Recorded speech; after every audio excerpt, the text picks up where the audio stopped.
नमस्कार. आज आपल्याला मुरमुऱ्यांपासून एक रेसिपी बनवायची. तर इथे मी हे मुरमुरे घेतलेत. आपण काय करतो, चिवडा करताना चाळून वगैरे घेत मुरमुरे घेतो आणि वरचे चांगले मुरमुरे आपण चिवड्याला वापरतो आणि खाली जे बारीक मुरमुरे राहतात ते थोडे कडक राहतात. तर त्याच्यापासून मी ही रेसिपी बनवणार आहे. ते खाली राहिलेले आपण दळणामध्ये टाकतो किंवा मग राहिले डब्यात की तसेच वाया जातात. त्याची आज आपल्याला मस्तपैकी एक रेसिपी बनवायची. तर हे सगळे स्वच्छ करून घेतलेत मी आणि कडक असल्यामुळं आपल्याला थोडेसे मिक्सरला क्रश करून घ्यायचे. जास्त बारीक अजिबात करायची नाही, फक्त थोडेसे करायचे.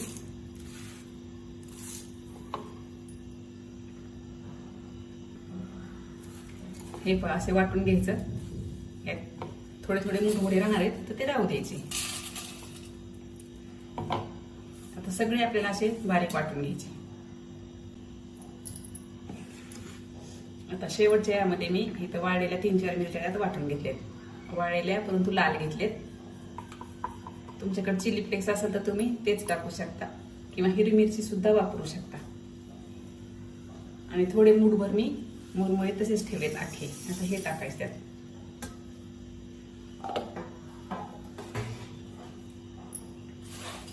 आता हे मिक्स करून घ्यायचं सगळं.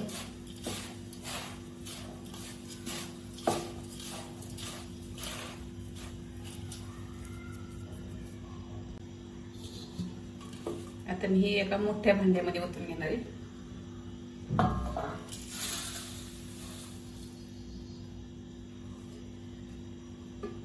आता यामध्ये हे 1 वाटी डाळीचं पीठ आहे आणि 1 वाटी तांदळाचं पीठ.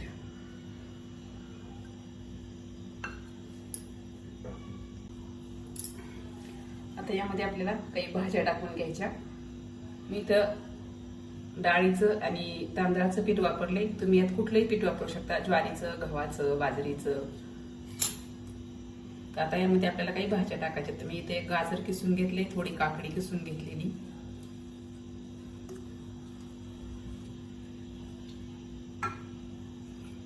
एक कांदा बारीक चिरून घेतलेला आहे आणि एक टोमॅटो घेतलेला आहे, थोडी कोथिंबीर. आता भाज्या टाकून झाल्या आपल्या. आता यामध्ये काही आपल्याला मसाले टाकून घ्यायचे.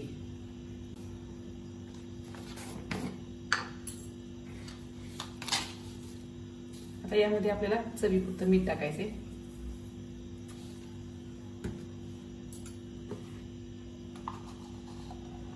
एक चमच्यावर धना पावडर टाकायची. मी इथं कलर येण्यासाठी थोडीशी आणखी एक काश्मीरी लाल तिखट टाकलेले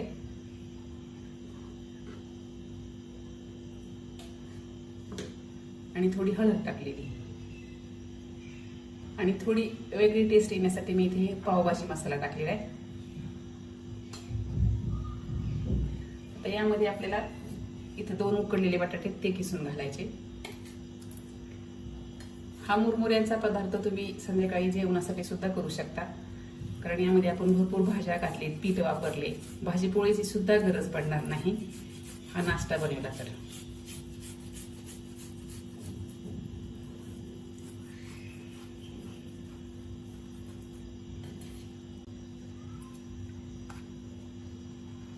यामध्ये जिरा पावडर टाकायची विसरली, तर आता आपण जिरा पावडर टाकून घेऊ. आता हे सगळं अगोदर मिक्स करून घ्यायचं आणि नंतर आपल्याला हे थोडं थोडं पाणी टाकून मळून घ्यायचं.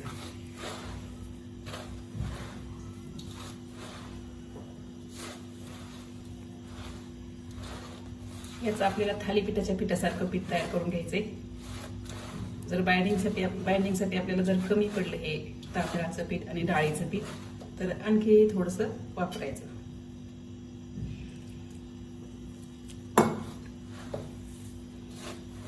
पिठांचं प्रमाण फिक्स नाही, आपल्या मुरमुऱ्याच्या क्वांटिटीनुसार आपल्याला हे पीठ वापरायचंय.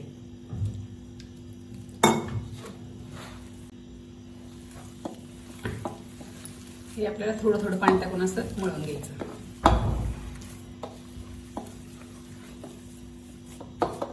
आपल्याला थालीपीठ सहज थापता आलं पाहिजे असं पीठ तयार करून घ्यायचं.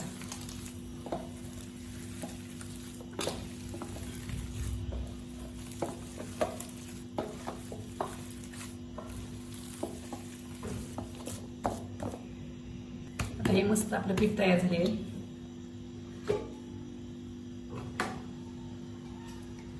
आता आपल्याला हे दुसऱ्या भांड्यामध्ये काढून ठेवायचं आहे.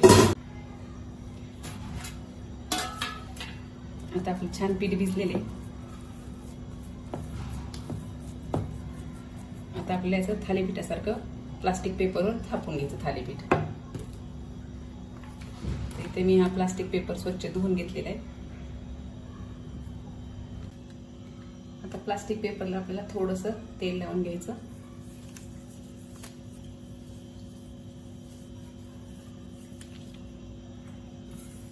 आणि थोडं पाण्याचा हात घेऊन हे पीठ आपल्याला एक भाकरी एवढा उंडा याचा तोडून घ्यायचा.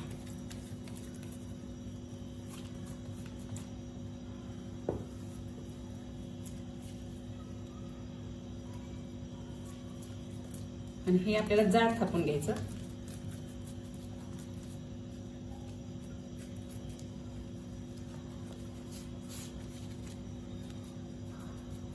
तुम्ही याचे कटलेट सुद्धा करू शकता, थालीपीठ बनवू शकता, कुठलीही रेसिपी याची बनवता येते.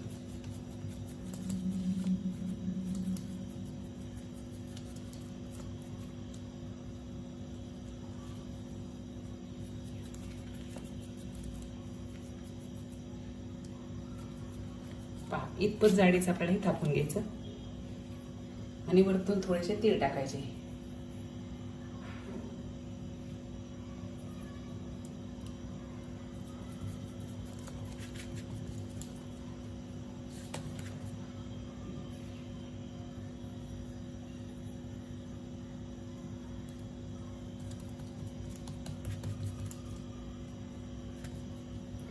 आता काय करायचं, वाटीने याचे आपल्याला गोल असे आकार कापून घ्यायचे.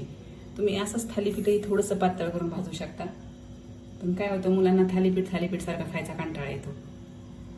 त्याच पदार्थाचं जर थोडंसं आपण इंटरेस्टिंग रेसिपी बनवली तर मुलांना दिसायला छान दिसली की त्यांना खूपच आवडते. तर असे हे गोल कापून घ्यायचे आपल्याला.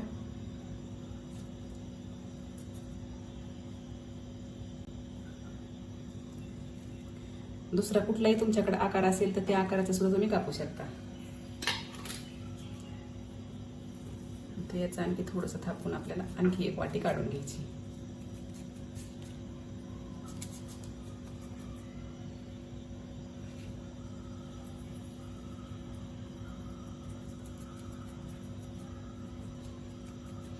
थोडंसं मोठं करून 2 वाट्या काढता येतील, पण माझ्याकडून थोडंसं हे लहान झालं. प्लास्टिक पेपर थोडा लहान पडला. आता हे आपल्याला तव्यावरती थोड्याच तेलावरती भाजून घ्यायचं. आता हे वाटीने गोल करून घेतले. माझ्याकडे हा पण आकार आहे कटलेटचा, हे कटर आहे, तर याने सुद्धा मी काय करून घेणार आहे. आता आपल्याला हे भाजून घ्यायचंय. आता इथे मी तवा तापत ठेवलेला आहे. त्याला थोडंसं तेल लावायचं.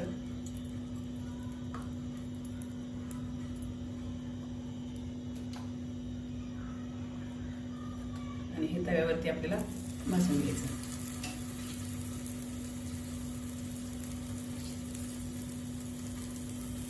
हे तुम्ही तळूनही घेऊ शकता, पण आपल्याला सध्या तेलाचा वापर कमी करायचा आहे. आता हे खालची बाजू चांगली भाजीपर्यंत आपल्याला असंच ठेवायचंय.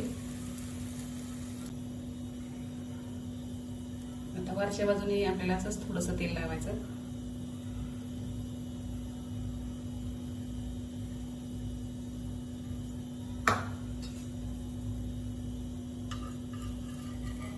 आणि बाजू पलटून घ्यायची.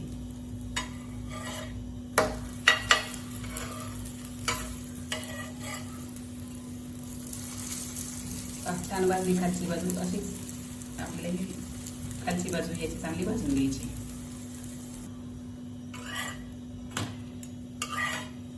आता दोन्ही बाजूनी मस्त असा कुरकुरीत नाश्ता भाजलेला आहे. तर आपण हे आता बाजूला काढून घेऊ. आता पुन्हा थोडंसं तेल लावून घ्यायचं. इथे मी हा दुसरा वेगळा आकार कापून घेतलेला आहे.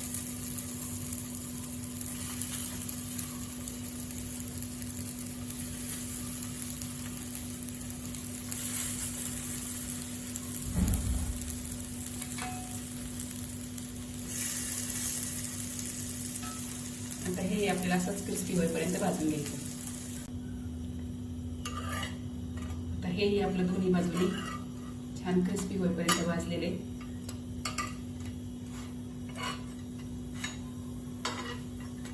ही रेसिपी तुम्ही मुलांच्या डब्याला सुद्धा देऊ शकता. आता हे आपल्याला काढून घ्यायचंय.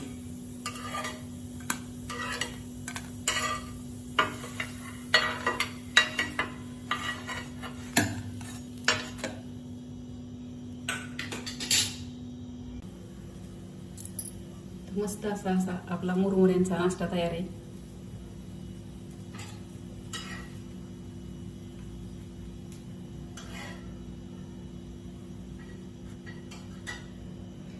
हा नाश्ता तुम्ही दह्याबरोबर किंवा हिरव्या चटणी बरोबर कशावरही खाऊ शकता.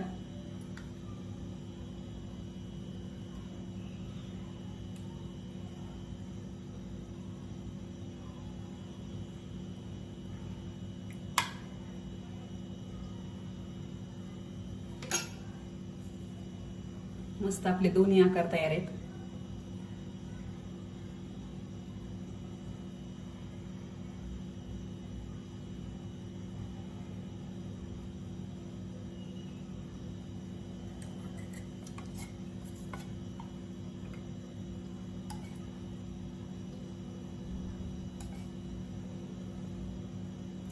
मुलांना डब्यात द्यायचं असेल तर तुम्ही सॉस बरोबर सुद्धा देऊ शकता.